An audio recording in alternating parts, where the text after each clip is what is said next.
Fala aí pessoal, beleza? Como é que vocês estão? Iniciando mais um acompanhamento mensal, vamos falar sobre o HSML, fundo de shoppings da HSI. Vocês podem ver, meu cabelo está tremendo porque o ar-condicionado está ligado, mas provavelmente vocês não estão escutando mais ele porque eu fiz umas configurações aqui no OBS. Eu acho que melhorou bem o som. Deixa aqui nos comentários se vocês acham que o som melhorou. Mas voltando, pessoal, quem é mais antigo aqui no canal já sabe que eu faço playlists dos fundos. Então, se você quiser saber sobre um fundo específico, pega a playlist lá que tem um acompanhamento mensal de cada um desses fundos.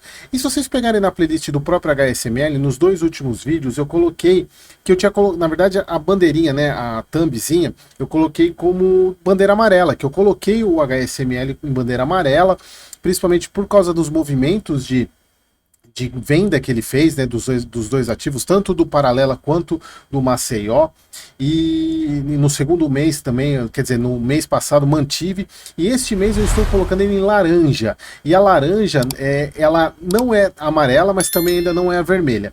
É aquele cartão que todo mundo fala que deveria ter um cartão laranja no jogo, que é um cartão que não é nem para uma falta para expulsão, mas também é mais do que uma bandeira, do que um cartão amarelo. Então eu coloquei principalmente por causa da redução do dividendo que eu achei de maneira exagerada, embora eles já tinham previsto que o guidance ia diminuir, mas eles já colocaram na borda inferior e na minha visão foi exagerado. Mas vamos para o relatório gerencial agora de janeiro.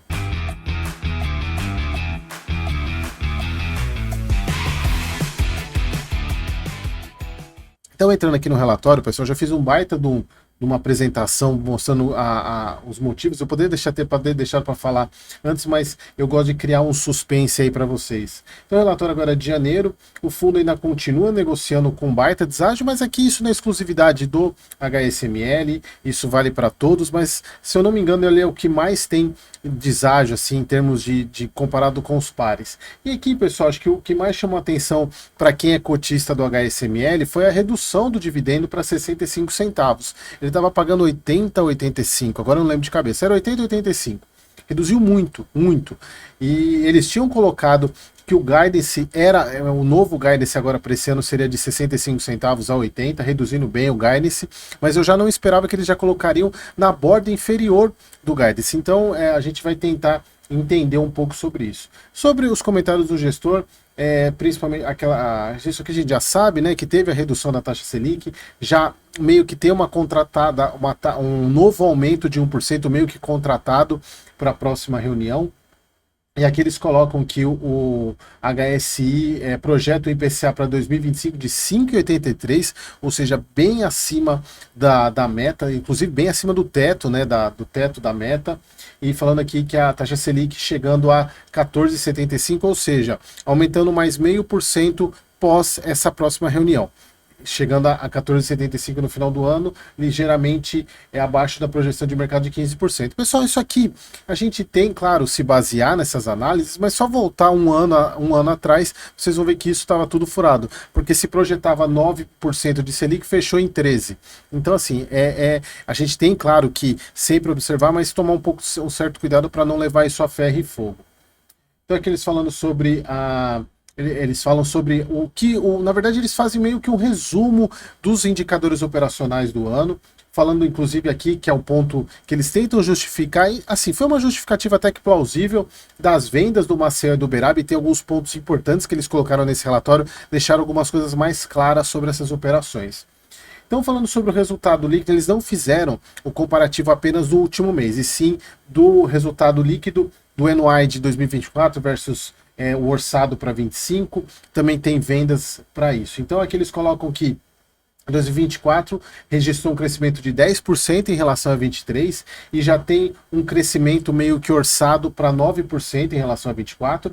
E aqui eu coloco o destaque de 2024 foi o Tucuruvi, porque para quem, como eu falo, para quem é mais velho aqui no canal, deve lembrar dos primeiros vídeos de HSML que eu falava que o metrô Tucuruvi era o calcanhar de Aquiles do HSML. Ele era o que apresentava os piores indicadores operacionais e devido à gestão que a HSI fez, o shopping passou a ser muito rentável, principalmente pelas modificações que eles fizeram, inclusive eles comentam algumas coisas do relatório, mas assim, isso é muito importante, essa questão da gestão imobiliária da HSI, que é muito boa. Parte de vendas, né, também o HSML registrou um crescimento de vendas de 11% em relação a 23. Todos os shoppings apresentaram uma variação positiva, ou uma variação real, desculpa, ou seja, acima da inflação. Em relação aos demais indicadores operacionais, aqui tem o CAGR, né, que é o crescimento composto, de 24 versus 22, de 11%. Então é só pegar essa diferença entre 24 e 22. Vendas também teve um CAGR de 14%, a custo de ocupação diminuindo, a venda de mesmas lojas e aluguel de mesmas lojas também. Você tem aqui alguns, a parte de aumentando e outras diminuiu bastante. Inadimplência líquida também caiu, ocupação média subiu. A gente olha aqui no gráfico, né, dá a impressão que é uma subida grande, mas eles estão fazendo em decimal, então dá a impressão que é maior do que de fato foi nominalmente, né, assim, olhando o gráfico. Sobre o operacional do portfólio, ó, segundo os dados informados pela Akia, que foi a que fez essas avaliações, considerando os 7 shoppings do portfólio, foram assinados 114 contratos, que resultaram numa BL de 12, quase 12.600 aí. O VGLC, que é uma métrica de shopping, eles até explicam aqui, ó, que é um valor total que considera aluguel mínimo, aluguel percentual, a parte de mall, mídia, condomínio, fundo de promoção e propaganda.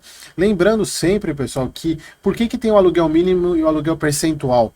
Porque o aluguel mínimo é aquele mínimo que o lojista paga independentemente dos negócios, independente da venda. E o percentual, ele é em função das vendas. Por isso que quando um fundo tem, um shopping tem, os shoppings do portfólio aumentam muito as vendas, a receita do shopping aumenta também por causa desse aluguel percentual. E aqui falando que o VGLC foi de 146 milhões, é que eles poderiam ter colocado em relação ao ano passado, até para saber o percentual. Esse valor aqui não significa muita coisa, ele cru assim, né, sem comparação. Aqui, acho que os pontos principais, inclusive o próprio Shopping Metrô Tucuruvi, que foi a entrada do Coco Bambu, e aqui eles colocaram que o foco principal da gestão nesse ano foi a parte gastronômica. Falando aqui, colocaram o Coco Bambu, tem o Madeiro, tem aqui uma loja da Adidas no Osasco. Estão mostrando algumas modificações que eles fizeram. E aqui, pessoal, antes a gente até entrar, colocaram a Polícia Federal, antes da gente entrar na parte de desinvestimento, que acho que é o ponto mais crítica da minha pessoa em relação ao HSML, é a gestão imobiliária da HSI. Isso eu sempre falei, e assim, é uma das melhores. E eu gosto muito dessa pegada que a HSI tem no HSML, no HSLG também, que é você ser majoritário em todos os shoppings e ter administração. Então você tem controle total sobre o shopping. E aí que tá, quando você tem uma boa gestão, isso se sobressai. Então você tem bons resultados. Se você tem total gestão sobre o shopping e administração dele, ou seja, você é majoritário e além de tudo a administração é sua, se você tiver uma gestão ruim, isso vai prejudicar. Algumas pessoas questionam muito essa questão do conflito de interesse, porque é como se o síndico do meu prédio fosse o dono da administradora do prédio também. É mais ou menos essa linha. Se a administradora presta um mau serviço, será que o síndico vai trocar a administradora sendo que é dele? Só que no caso do HSML isso sempre funcionou muito bem nesse caso e funciona, e os resultados estão aí. A gente vê os indicadores dos shoppings melhorando muito. A minha crítica nunca foi em relação ao HSI na parte de gestão imobiliária, e sim na parte de gestão financeira.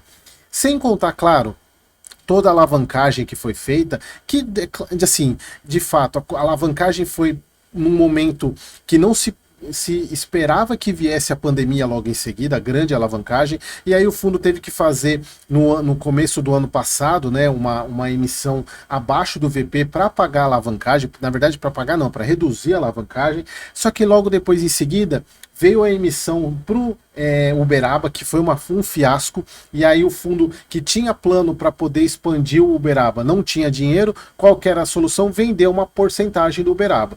Só que aí que tá, pessoal, aqui eles explicam a questão dos desinvestimentos que foram feitos, tanto no Maciel quanto no Uberaba. Eles falam que foi feita uma venda de participação minoritária, e a minha crítica foi nessas negociações que foi feita na verdade não foi uma venda, e sim basicamente um empréstimo. Por quê? O fundo vende o ativo com lucro e repassa esse lucro para os cotistas, só que ele tem dois dispositivos que fazem com que esse ativo vai voltar para o fundo, ou uma opção de compra do próprio fundo do HSML para recomprar esses ativos depois acho que de 24 a 36 meses, e depois de 36 meses o comprador tem a opção de vender o ativo, então ele pode forçar o HSML a comprar se ele não quiser. E aí que tá, pessoal. Primeiro ponto aqui, ó. Aqui que entra as minhas críticas, como eu expliquei para vocês. As vendas somadas geraram até o momento um ganho de capital de 50 milhões, equivalente a 2,43 por cota, e a expectativa é que seja realizado um ganho de capital de mais de 112 milhões, uma vez recebidas todas as parcelas. Ou seja, se vocês lembrarem das vendas, é aquela venda de carnê. São 5, 6 prestações cada um delas. Claro que se o fundo exercer a compra antes, ele não recebe tudo, ele abate o valor na recompra do que ele já recebeu. Então, a grande questão é a seguinte, vamos supor que o fundo tenha esse ganho de capital nos dois. E quando a gente analisa a venda, não foi venda barata, não foram vendas baratas. E aí que tá. O fundo, ele vai recomprar esse ativo lá na frente. Aí a grande questão é a seguinte, ele já distribuiu dentro desse lucro aqui, lembrando, pessoal, lucro imobiliário é o preço de compra, é o preço de venda menos o preço de compra. Aí você tem um lucro imobiliário. E dentro desse lucro, você tem também a valorização do ativo. Ou seja, é a incorporação de valor do ativo, é a valorização dele. O que significa isso? Quando a opção de compra ou a opção de venda, nos dois casos aqui, tanto o HSML, na hora que ou ele exercer a opção de compra, ou o BTHF ou o KNHF exercer a opção de venda, de recompra, né, de venda para o HSML comprar, vai ser pago o mesmo valor que o fundo vendeu agora. Só que aí que tá, ele tem esses 112 milhões aqui que foi embora. E aí tem que ver o quanto que esses ativos vão estar, quanto que foi de valorização desses ativos desses 112 milhões, que é o que o HSML vai precisar pôr no bolso. Por quê? Vai ter que tirar de algum lugar, porque ele distribuiu isso para os cotistas. Então o valor que sobra de principal dele, ele não vai conseguir comprar. Então ele vai precisar pegar esse dinheiro. E dentro desse dinheiro aqui do lucro, tem taxa de performance que foi distribuída. Então tudo foi se perdendo vai se perdendo nesse processo. E aí que tá. Eles falam aqui, claro, que das opções minoritárias, é que eles colocam primeiro a parte boa do negócio. E olha só, a opção de compra, ou seja, a opção de compra que o HSML tem para recomprar esses ativos, eles colocam aqui, foi uma iniciativa da gestora fundamentada na visão de que ambos os empreendimentos apresentam grande potencial de crescimento. Aí eles falando aqui, no caso do Shopping Uberaba, incluindo as expansões que o próprio Shopping Uberaba, que a venda do Shopping Uberaba, essa participação vai propiciar o HSML fazer, e do Pátio Maceió, a expectativa de concretização no médio prazo. Então eles falando aqui que, olha só, está previsto o exercício de opção de compra dentro das janelas estabelecidas. Ou seja, o que está dando a entender aqui é que o HSML vai exercer opção de compra desses ativos. Então, ele provavelmente não vai ter todo esse lucro aqui, porque vai ficar faltando parcelas a receber. Então, se ele exercer a opção de compra, significa que ele vai descontar uma parte do que ele já recebeu para poder pagar de novo os fundos que foram que compraram, né? Tanto o KNHF como o BTHF. Então, aqui, para mim, essa foi a novidade desse relatório, que a HSI já está dando a entender que eles vão recomprar. E aqui, falando aqui, no caso do Uberaba, onde que está aqui? Aqui, ó, está prevista a opção de compra a um cap rate superior da venda, considerando o crescimento do NOI realizado até o momento e as nossas premissas para os shoppings. É aqui que está o grande problema. Por quê? Se de fato isso acontecer, beleza, positivo para o HSI, para o HSML. Se ele fizer um cap rate superior da venda, bacana. Só que ele já está contando com aquilo no da galinha. Ele está considerando que isso vai acontecer. Porque se não acontecer, é fumo. Ele perde dinheiro, ele tem uma perda de dinheiro se o cap rate da recompra for menor do que o que ele vendeu. Então ele já tá, para as premissas funcionarem, para dar certo. E assim, a gente tem que pensar que os shoppings vêm performando bem, então provavelmente isso vai dar certo lá na frente. Então eles estão considerando isso. Só que o que me assusta nesse ponto é, como é que vai estar na hora do momento da recompra. A gente não sabe como que está o Brasil. Então, essa dívida ela pode ser muito maior do que ela é hoje. Entendeu? Então, esse que é o ponto que eu coloquei os fundos em bandeira amarela. E aí eles falando que, além disso, os prazos de exercício de opção de compra foram negociados em janelas longas. Nem tanto, né? Porque a gente for pegar o Maceió, já é no começo do ano que vem. E começa no começo do ano que vem até julho de 27. E no do Uberaba é de maio de 27 até julho de 28. E aqui eles falando, ó, assim entendemos que não haverá restrição de funding, ou seja, não terá restrição de dinheiro para eles concretizarem essas compras. Seja através de emissões primárias, reciclagem de portfólio ou antecipação de recebíveis. Ou seja, eles já estão considerando que o fundo ele não vai ter dinheiro, já não tem dinheiro para fazer isso, isso é claro. Até porque ele já distribuiu boa parte disso como lucro para os cotistas. Então ou ele vai ter que ter uma emissão, ou ele vai ter que vender ativo, ou ele vai ter que fazer uma nova alavancagem. E aí que está o grande problema, né? Então esse é o ponto que me fez colocar em bandeira amarela, é a questão de você ter que contar com que tudo dê certo para isso se concretizar. Então você vira meio torcedor nesse ponto. Por isso que eu coloquei em bandeira amarela. E aqui um outro ponto que me chama a atenção é essa frase: não há intenção de realizar emissões a preço abaixo do valor patrimonial, visando um maior alinhamento com os atuais cotistas. Ou seja, lá atrás, dane-se, né? O que vale é o que está agora, né? Os cotistas que estão lá desde das emissões, esses aí se lascaram com emissão abaixo do valor patrimonial. Os que estão a partir de agora, vale, beleza. Mas assim, isso é um ponto positivo que eu não tinha visto o HSML fazer ainda, outros fundos da HSI, compromisso público de não realizar emissão abaixo do VP. Então esse é um ponto positivo, só que a gente vai cobrar. Esse aqui é um problema seguinte: a partir do momento que você verbaliza isso, você traz uma responsabilidade muito grande, porque a gente não sabe como vai estar a situação lá na frente, e se o fundo precisar, não vai ter... se a situação estiver ruim, primeiro, vai ser difícil vender. A gente já sabe aqui, vai ser difícil vender. Um fundo extremamente alavancado já. Será que ele consegue uma nova alavancagem a taxas competitivas? Não sei. Só vai sobrar uma emissão, e aí vai ter que ser abaixo do VP. Entenderam? Então, por isso que eu falo que a gente tem esse ponto da bandeira amarela. E aqui a opção de venda, que é, no caso, o passar esse prazo da opção de compra, o fundo não exercer, e aí vem ou o BTHF ou o KNHF exercer a opção de venda. Então, HSML, você tem que comprar de novo.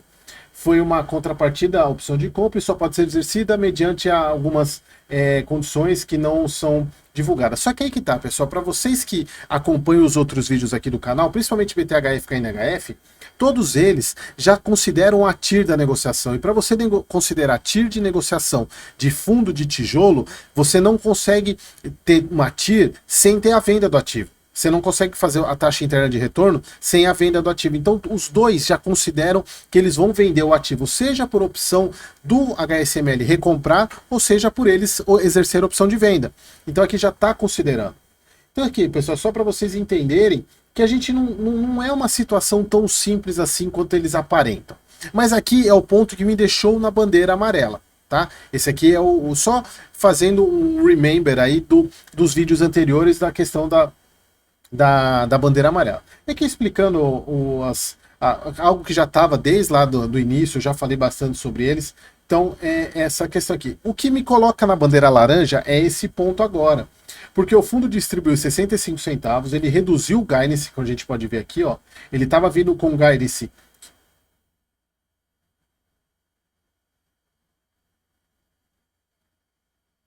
de 80 a R$1, se eu não me engano, e aí ele reduziu, já tinha falado que ia reduzir de 65 a 82, só que eles já colocaram 65 esse mês. Eu não achava que eles já viriam tanto, ó, de 80 reduziram 15 centavos. E aqui eles colocando, né, ó, que aí a gente vê primeiro a questão dessa decisão, falando que a decisão foi tomada de forma alinhada entre os fundos de tijolo sobre a gestão da HSI, com o objetivo único e exclusivo de preservar o resultado em um cenário de maior incerteza, marcado pela deterioração do ambiente macroeconômico e o aumento dos descontos nos ativos. Ou seja, eles pensaram o seguinte: a nossa cota está muito baixa, todo o mercado está baixo, se eu reduzir o dividendo, e isso eu expliquei isso para vocês num dos vídeos passados, mesmo que a gente reduza o dividendo, a gente ainda vai estar pagando quase 1% ao mês. Então beleza. Só que a questão é a seguinte: o fundo, esse mês, ele gerou um baita do resultado, muito em função de dezembro, então ele fez com que ele subisse a reserva dele para 0,66. Então, na minha visão, e o 65, se vocês pegarem nos vídeos anteriores, eu falo que o recorrente dele estava entre 65 e 70 centavos. Tanto é que ele sempre usava de 10 a 5 centavos todo mês de reserva. Só que a questão é a seguinte, com essa reserva aqui, e ainda mais sendo que ele vai receber 1,65 por cota, de cota das vendas que ele ainda tem, das duas parcelas, tanto do Maceió quanto do Uberaba, ele vai ainda aumentar a reserva dele. Por isso que eu até cheguei a falar para vocês que eu achava que a partir de março que ele ia reduzir, que é quando ele recebe, só que ele reduziu agora. Então, assim, eu não entendo por que eles reduziram tanto, na minha visão, sem necessidade nenhuma. Claro, eles quiseram ser conservadores, mas estão sendo conservadores com o dinheiro do cotista. Isso eu não acho certo. Isso eu não concordo. Sim, tem que ser conservador, mas a ponto de que eles estão já justificando a questão de uma... Na verdade, eu vejo uma má gestão financeira do fundo. Por isso que eu volto a falar o que eu disse no início. Gestão imobiliária, a HSI é muito boa. Na gestão financeira, eles pecam demais, demais. E na minha visão, não tinha necessidade de reduzir. Porque, exatamente, o fundo tem 66 centavos de reserva, ou seja, quase um mês de reserva. Ainda tem, a gente vai ver mês que vem, a próximo mês, vocês vão ver como a receita imobiliária vai cair. Mas ele tem bastante coisa para receber ainda. Então, assim, sinceramente, a não ser que eles, claro, eles colocaram um baita de um guidance aqui, de uma diferença tão grande, de 20 centavos, quase aquele negócio da reportagem do início do ano, o dólar vai fechar no final do ano entre 4 e 8 reais, é basicamente isso. Então, assim, eles podem, claro, oscilar nessa borda aqui, mas eu não achava que eles precisariam vir com tão baixo assim. E na minha visão, eles vieram baixo exatamente pelo preço da cota, porque ainda continua um dividend yield muito, muito bom, com base no preço da cota. Então, assim, esse é o motivo que me faz colocar em bandeira laranja, porque na minha visão não tinha necessidade de reduzir tanto assim o dividendo. Eles não precisavam ser tão conservadores assim com o seu dinheiro, com o dinheiro do cotista, tá? Então aqui, pessoal, o restante a gente já sabe, a gente já falou bastante sobre os indicadores. E era isso, pessoal. O vídeo acho que ficou um pouquinho longo, mas eu precisava trazer essa atualização para vocês. E é isso, pessoal. A partir de, eu estava vendo aqui a partir de alavancagem. Aqui eles colocaram, deixa eu colocar aqui, acho que é bacana isso aqui.